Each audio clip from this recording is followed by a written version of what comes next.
Assalamualaikum warahmatullahi wabarakatuh. Yang saya hormati dosen pembimbing mata kuliah dan teman-teman sekalian. Perkenalkan, nama saya Nurul Fitra sebagai moderator dari kelompok 4. Adapun yang akan kita bahas yaitu faktor motivasi belajar dalam perspektif pendekatan konstruktivisme kognitif, yang disusun oleh kelompok 4 yang beranggotakan Nurul Fitrah, Nur Halisa, Nur Fitra, Anita Dwi Putri, Nur Sahrana Najamuddin, Elvira Khairunnisa, dan Feby Febriani. Baik, untuk mempersingkat waktu, saya persilahkan kepada pemateri pertama. Baik, terima kasih atas kesempatannya. Saya pemateri pertama akan membacakan materinya, yaitu konsep motivasi belajar.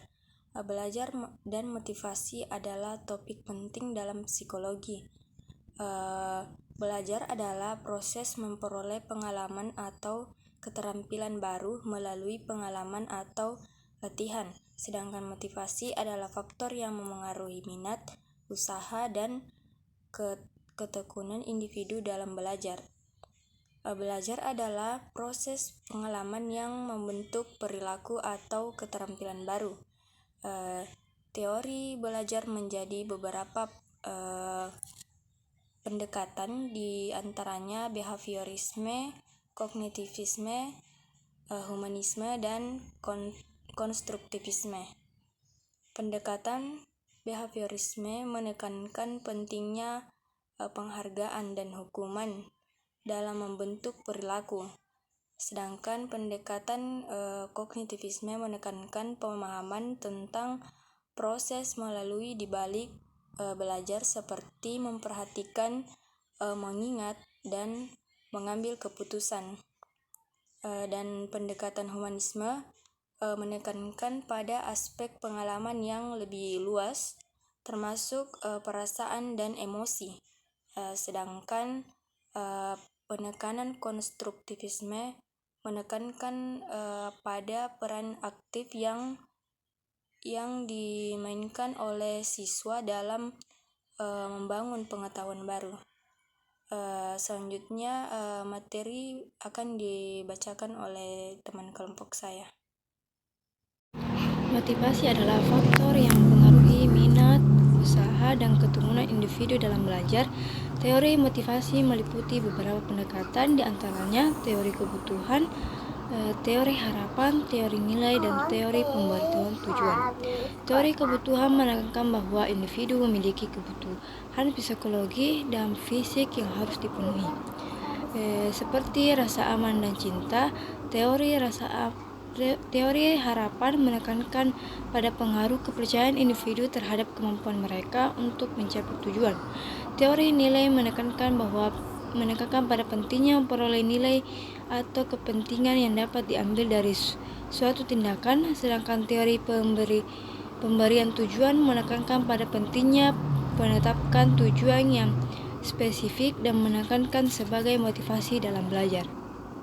Baik, saya akan melanjutkan materi pemaparan materi faktor-faktor yang mempengaruhi dan bagaimana motivasi belajar berdampak pada prestasi siswa dalam perspektif pendekatan psikologi, yaitu motivasi belajar dan prestasi siswa adalah topik yang kompleks dalam psikologi pendidikan. Dalam profesi pendidikan konstruktivisme kognitif, faktor-faktor yang mempengaruhi motivasi belajar dan dampaknya pada prestasi siswa dapat dijelaskan.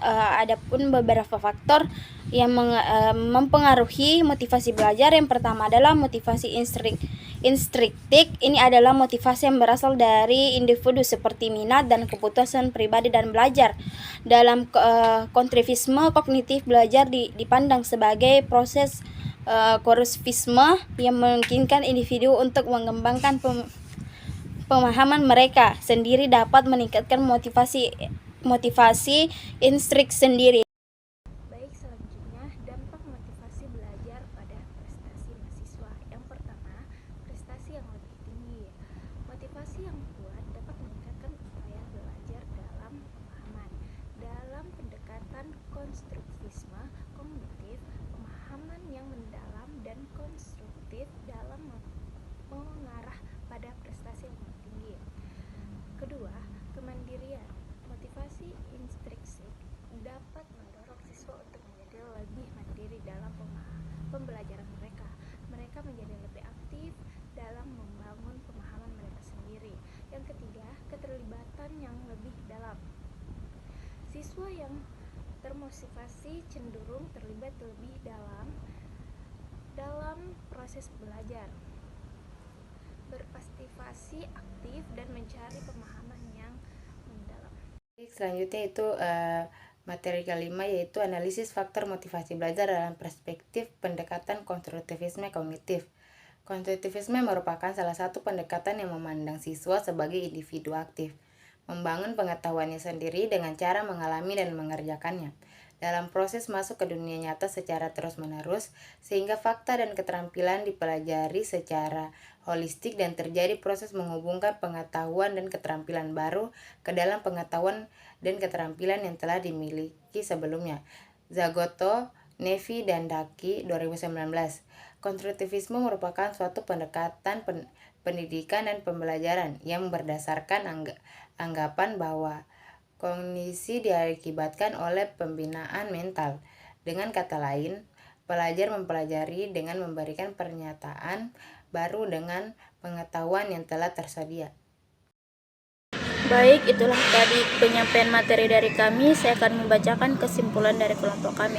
Konstruktivisme adalah teori pendidikan yang menghubungkan mata pelajaran yang diajarkan oleh guru dengan situasi nyata siswa dan mendorong siswa untuk menghubungkan pengetahuan dengan penerapannya dalam kehidupan sehari-hari. Menurut teori konstruktivisme, pengetahuan merupakan hasil konstruksi yang dilakukan oleh manusia. Baik, itulah tadi penyampaian materi dari kami. Lebih dan kurangnya mohon dimaafkan. Wabillahi taufiq wal hidayah. Wassalamualaikum warahmatullahi wabarakatuh.